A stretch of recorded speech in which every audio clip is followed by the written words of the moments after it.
What's going on, guys? Welcome to Art Tips. In today's video, I'm going to be showing you proportions of the face. Remember, these aren't set rules. You can use this as a starting reference point. Always observe from real life because there are so many unique faces out there.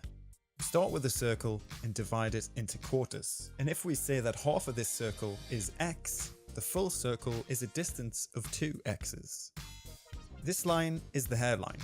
So I add a half x distance for the top of the head, and I'm also going to add a full x distance to the bottom for the chin.